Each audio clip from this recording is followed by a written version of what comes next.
కొండా సురేఖ గారు సమంతకి అపాలజీ చెప్పడం అనేది అంతకన్నా స్టూపిడిటీ అయితే నేను చూడలేదు. ఫస్ట్ ఆఫ్ ఆల్ సమంతని ఎక్కడ అవమానించారు?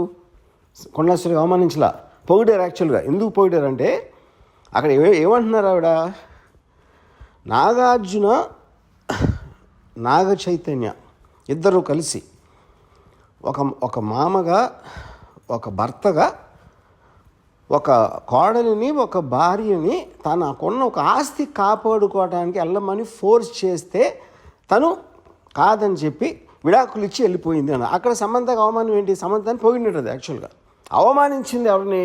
అత్యంత జుగుసాగా అవమానించింది నాగార్జున చైతన్యాన్ని. అసలు దాని టాపిక్ ఎత్తట్లా, దాని గురించి ఇంతవరకు మాట్లాడలేదు ఎవరు.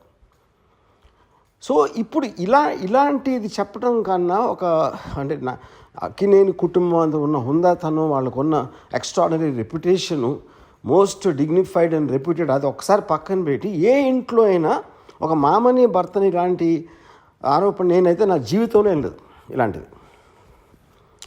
ఇది చాలా సీరియస్గా తీసుకుని నా రిక్వెస్ట్ నాగార్జునకి చైతన్యకి ఇలా వదిలేయకుండా, మళ్ళీ ఇలాంటివి జరగకుండా ఇండస్ట్రీ అందరి కోసం, ప్రజలందరి కోసం కూడా సీరియస్గా తీసుకుని మర్చిపోలేని గుణపాఠం నేర్పించాలి.